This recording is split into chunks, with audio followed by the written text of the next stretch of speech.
자, 이제 두 번째 시간인데요. 통과 의례를 아까 말씀드렸죠. 그 장래 의식, 그 글로벌 스탠다드의 하나로서의 장래 의식부터 다시 한번 조금 더 설명을 드릴까 해요. 아까 한국에서의 장래 의식에는 무엇이 있었느냐? 죽음을 뭔가 기념하는 행위인데 어떤 기념을 더 방점을 찍고 두느냐?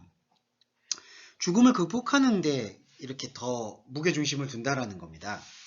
그러니까 한국에서는 장례식이 집안에 이제 뭐 할아버지나 어른이 돌아가셨어요. 그걸 이제 죽었다라는 표현을 돌아가셨다 이렇게 표현하는데 돌아가셨어. 그러면 그 죽었다는 거를 갖고 막 슬퍼하는 것만 있는 게 아니라 한국의 장례의식은 아 죽음을 넘어섰구나. 그러니까 역설적으로 보시면 패러독스인데 우리가 이 육체가 죽기 전에는 죽음에 대해서 늘 두려워하잖아요. 아, 죽는 게 두렵구나. 그런데 정말 이 육신의 옷이라고 이거를 심볼릭하게 표현하죠. 육신의 옷을 벗게 되면 아, 이렇게 죽음을 두려워하는 것에서부터 완전히 자유롭게 됐구나. 그래서 이제 죽음을 극복했다. 이런 어떤 원리를 기념하는 걸 한국의 장례의식에서는 독특한 특성으로 두고 있다. 이 말씀을 드리고 싶고요. 또 하나는 죽은 자로부터 재앙을 막는 개념이 있어요. 이거는 좀 독특한 풍습이기도 한데 죽은 사람들이 어떤 원한을 가지거나 아니면 죽음이라는 게 되게 알 수 없는 세계다 보니까 좀 미지의 두려움 같은 게 생기잖아요. 그래서 그 미지의 두려움 같은 게 생겨서 죽은 사람들이나 죽음이 우리 현재 살아있는 우리의 어떤 삶을 위협하거나 괴롭히거나 훼손하지 않도록 막는 의식을 장례식에 가름하기도 한다라는 겁니다. 그래서 이거를 이렇게 표현한 거예요. 죽은 자, 곧 사자로부터의 재앙을 막는다. 이렇게 표현을 하는 거예요. 그리고 마지막으로 또 뭐 이게 있어요. 아, 다시 태어날 것을 믿는다. 근데 여러분 조금 이상하죠? 아니, 할아버지나 할머니가 돌아가셨어요.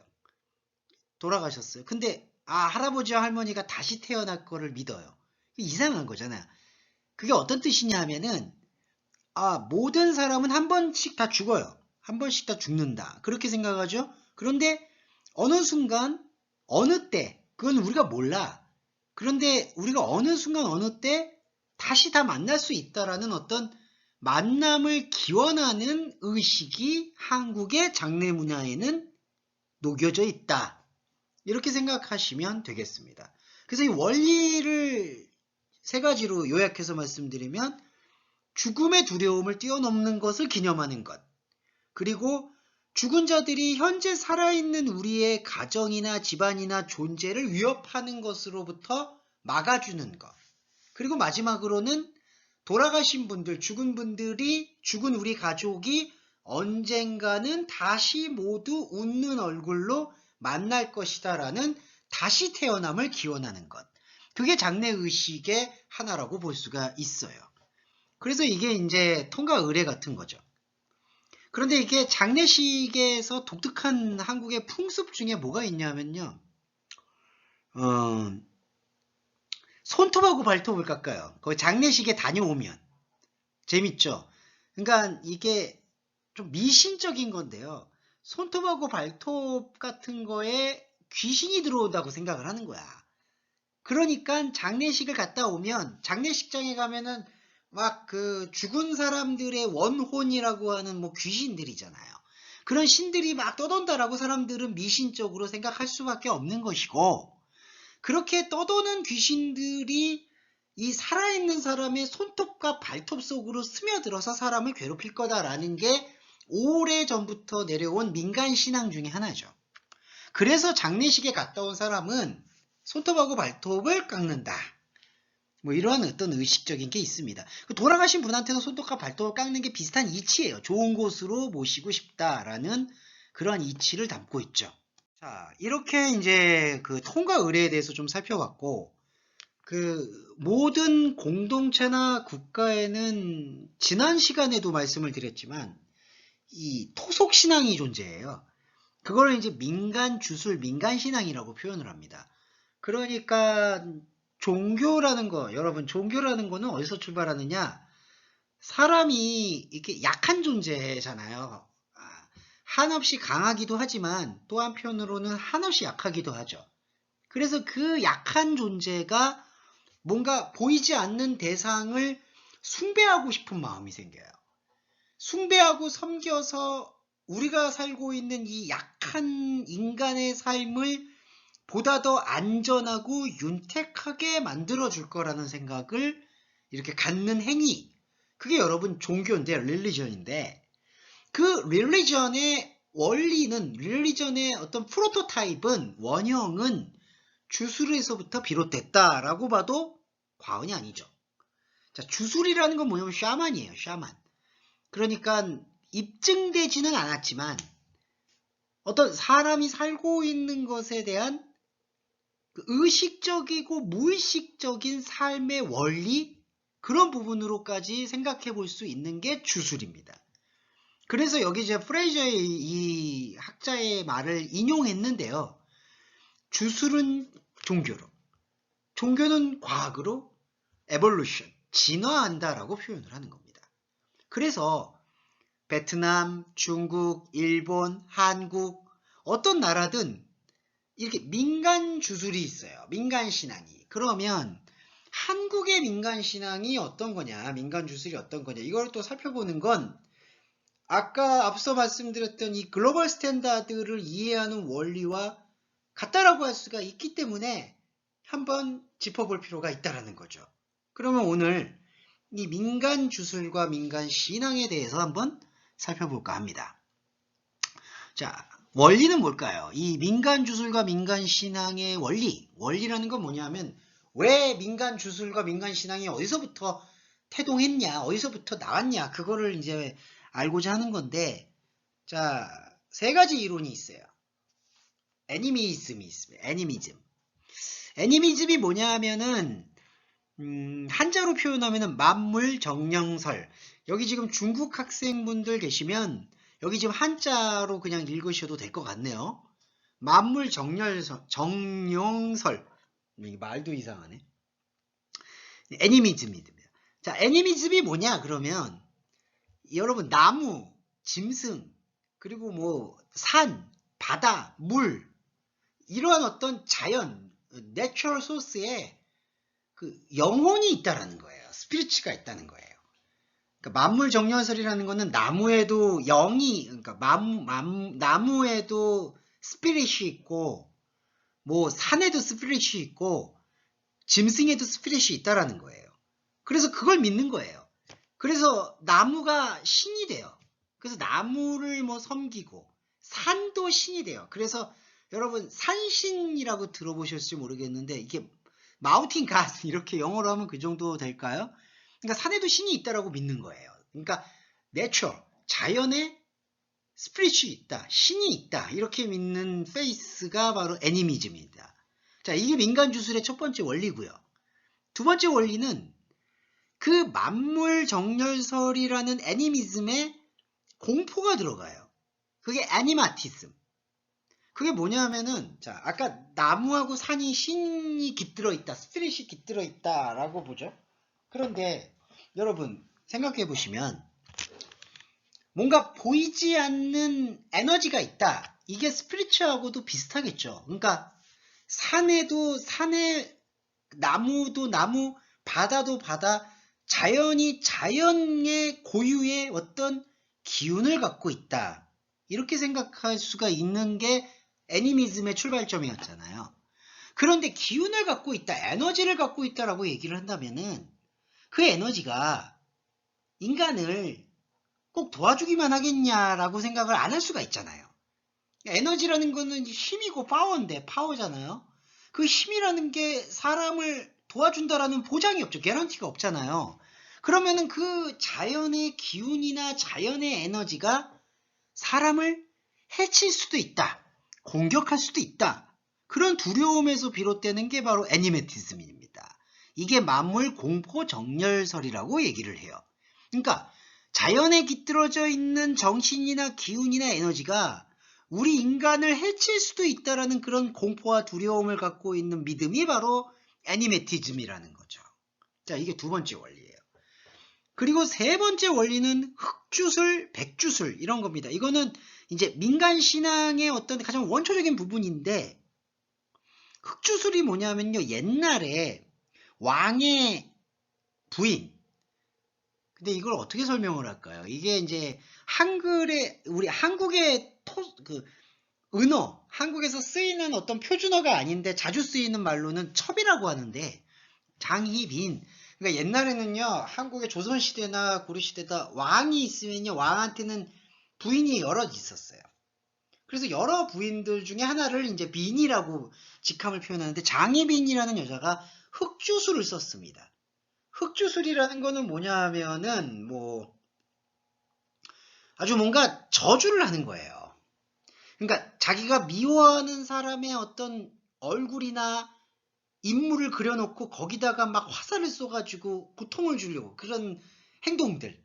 그러니까 사람한테 직접적으로 화를 쏠 수 없잖아요. 그러니까 자기가 미워하는 사람의 얼굴을 그려요. 그래서 얼굴을 그려가지고 거기다 화살을 쏴. 자, 이런 게 흑주술이라고 표현합니다. 그래서 흑주술이라는 거는 주로 사람을 해하기 위한 어떤 주술적 행위라고 볼 수가 있고, 백주술은 그 반대가 될 수도 있겠죠. 자, 그래서 민간 주술이나 민간 신앙은 이렇듯 자연의 모든 것의 어떤 신과 신, God, Spirit, 아니면은 에너지, 이런 것들이 깃들어져 있다라는 믿음으로부터 출발을 했다. 그건 여러분 한번 그 중국이나 베트남, 일본에서 유학 오신 분들도 그런 어떤 그 민간 신앙에 대한 부분들은 아마 어느 정도는 공통점을 갖고 있을 것이다 라고 저는 생각을 해봐요. 자, 이게 바로 민간 주술의 시작점이라고 볼 수가 있습니다. 자, 그러면 이제 그 주술의 종류를 좀 알아볼까요?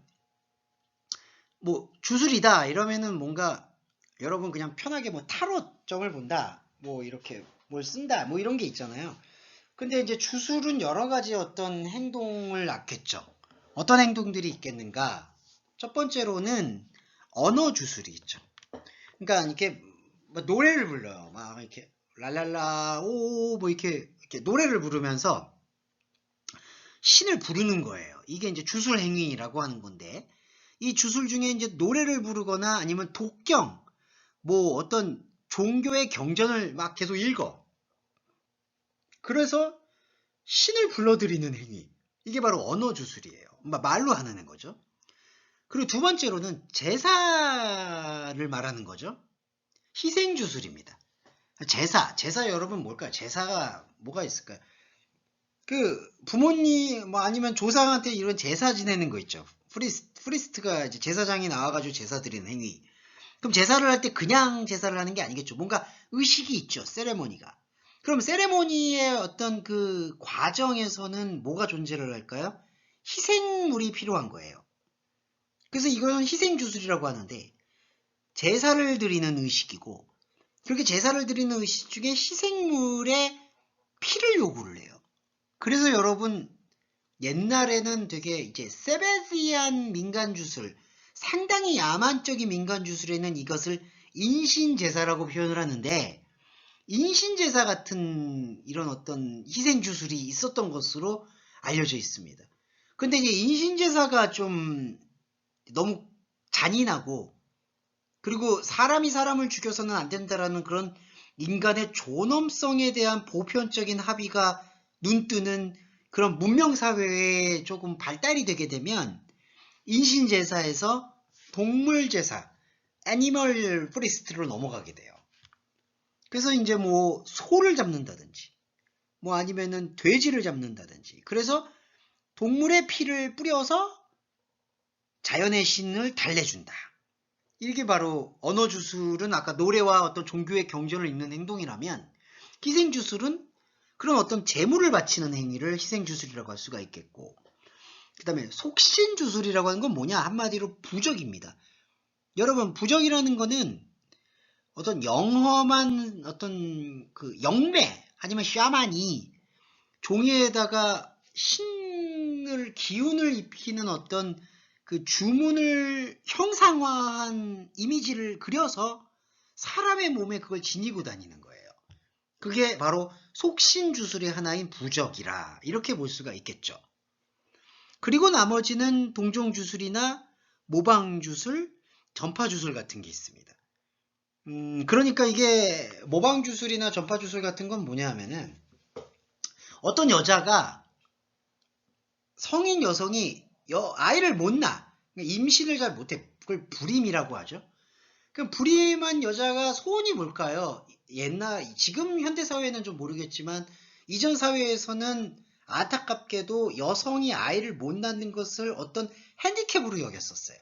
그래서 여성이 아이를 낳고 어떤 정상적인 가족에 편입된다라는 자의식과 문화와 전통이 지배적이었기 때문에 아이를 낳지 못하는 불임 여성은 아이를 낳기 위해서 어떤 주술적인 행위를 하게 됩니다. 아이를 잘 낳는, 그러니까 불임 여성, 아이를 잘 못 낳는 여성이 아이를 뭐 5명, 6명, 그럴 때 다산이라고 하죠. 다산한 여인의 어떤 속옷을 훔쳐서 그거를 먹어요. 참 이게 세베지하죠. 미개하죠. 근데 이런 것들이 뭔가 모방주술 중에 하나라는 거예요. 아까 그 왕의 첩이라고 말씀드렸던 장희빈이 왕이 여러 여성들이 있잖아요. 부인들이 있잖아요. 그러니까 자기 말고 다른 여자가 또 있다는 얘기예요. 그러니까 그 다른 여성에게 자기 권력을 빼앗길 게 두려워서 그 다른 여성을 질투한 나머지 그 다른 여성의 다른 왕의 부인의 얼굴을 그리고 거기다 화살을 쏘도, 그리고 아이를 잘 못 낳는 여성이 아이를 잘 낳는 여성의 속옷을 훔쳐다가 먹는 행위, 이런 것들을 뭐라고 표현하느냐? 바로 imitative magic, 모방주술이라고 얘기를 하는 겁니다. 그러니까 뭔가 행위를 통해서 그걸 본받는 어떤 행동, 그래서 마음의 어떤 위로와 안정을 받는 거, 그런 것들이 주술행위 중에 여러 종류가 있다는 거죠. 그럼 정리해볼까요? 이 주술행위가 4가지 정도 나눠졌네요. 언어주술, 노래나 종교의 경전을 읽는 행위로 주술을 이제 행위를 하고, 희생주술, 제사를 하거나 인신제사를 드려서 제사를 만족시키는 것, 아니면 속신주술, 부적을 써가지고 몸에 지니는 것, 아니면 마지막으로 이제 동종주술이나 모방주술, 아이를 못 낳는 여성이 아이를 잘 낳는 여성의 속옷을 훔쳐먹거나 아니면은 어떤 남성의 그 허리띠를 붙잡는 행동이라든지 뭐 이런 것들. 자, 이러한 어떤 주술 행위들이 한국의 민간 주술에는 전통적으로 전례가 되었다, 이렇게 얘기 드릴 수가 있겠네요. 자, 그리고 주술 행위가 또 있습니다. 2개가 더 있어요. purification, 정화가 있고, 타부, 금기가 있습니다. 자, 이거는 뭔가 특별한 의식 같은 부분하고는 좀 다른데 그래도 중요한 민간 신앙 중에 하나예요. 아까는 부적을 쓰거나 제사를 하거나 또 뭐였죠? 뭘 하죠? 부적을 쓰거나 제사를 하거나 아니면 모방주술을 하거나 아니면 노래를 부르거나 했죠. 근데 이거는 뭐냐면 정화의식 같은 거예요. 자, purification이 뭘까요? 뭔가 더럽고 오염되고 때가 탄 것을 불을 통해서 태우든지 물을 통해서 쓸어버리든지 깨끗하게 하려는 의식적 욕구를 바로 purification, 정화라고 표현을 합니다. 그래서 이 정화라는 행동에서, 정화라는 의식에서 중요하게 등장하는 모티브는 물과 물이에요. water and fire. 이게 그 민간 신앙에서 홍수설화, 아주 이 홍수설화라는 게 뭐냐 하면은 이 스토리텔링은요, 아주 악독하고 악한 그 사람이 살고 있는 집이 나중에 갑자기 홍수가 떨어져가지고 막 홍수가 내려가지고 그 집이 막 떠내려가. 그러니까 사람들을 되게 힘들게 하고 어렵게 한 그런 사람의 집이 떠내려가는, 그게 바로 홍수설화 중에 하나라고 생각을 해요. 그리고 달집 태우기 같은 거는 실제로 의식 중에 있는 건데, 그 집을 태우는 행동을 해서요, 그 마을이나 그 가문이 깨끗해지고 우환이라고 하죠. 나쁜 일들이 생기지 않게끔 달래주는 행동들을 말하고 있습니다. 그러니까 이 정화라는 이 프리피케이션의 행위는 물로 오염된 것들이 완전히 흔적이 지워지든지 불로 태워지는 것도 흔적을 지우는 행위 중에 하나잖아요. 그래서 물과 불로 태우고 쓸어버리는 행동들이 바로 민간 주술의 또 하나의 행동이 될 수 있겠고, 그 다음에 이거는 어떤 일상생활 중에서 나타나는 행동들일 수가 있는데요. 타부, 금기시되는 게 있습니다. 그러니까 이거는 영어로 예를 들어보면 징크스 같은 걸 막는 행동, 그렇게도 볼 수가 있겠는데, 해로운 일들이 있을 것을 염려해서 미리 이런 것들을 뭔가 금지하는 행위들, 그런 것들이 있어요. 야, 이런 거 있어요. 한국 사회는 반도 국가죠. 여러분, 일본도 섬이고 중국도 그 바다를 접하고 있죠. 베트남도 바다를 접하나요? 제가 지정학적으로 잘 몰라서 그러는데요. 근데 한반도만, 한국의 예를 들자면 한국은 삼면이 바다라서요. 뱃사람들이 많아요. 이게 뭐냐? 어업으로 생계를 유지하고 경제활동을 하는 경우가 많습니다. 그러면은 어업인들은 뭘까요? 배를 타는 사람들이에요. 근데 배를 타고 다니는 사람들이 사고가 아무래도 있을 수가 있죠. 왜냐하면은 갑자기 파도가 칠 수도 있고, 기후가 변할 수도 있고, 배가 뒤집을 수도 있고, 물 위에서 하는 행동들은 불안하고 무서울 수가 있어요. 그래서 뱃사람들은 바다로 나갈 때마다 죽음에 대한 두려움을 갖고 있는 거예요. 그래서 그거를 달래려면은 뭐가 필요하나요? 민간 신앙이 필요하죠. 그래서 민간 신앙 중에 하나가 금기인데, 그 중에 하나가 뭐가 있냐면은 바다에는 자신들의 조상들처럼 어떤 기후나 홍수나 파도나 여러 가지 사고로 인해서 돌아가신 분들, 죽은 분들이 많다라고 생각해요. 그래서 그 바다에서 죽은 사람들이 떠돌고 있다라고 생각을 해요. 그게 이제 민간 신앙의 두려움 중에 하나겠죠. 그래서 바다를 죽었는데 하늘의 어떤 것으로 가지 못하고 떠도는 그걸 귀신이라고 표현하는데, 그런 귀신을 달래기 위해서 새 옷을 지어서 그걸 불살라요. 그러니까 옷을 그냥 태운다고 보시면 돼요. 그런 행동들이나 행위들이 뭐냐면은 바다에서 죽은 원혼, 귀신들을 달래는 행동이다.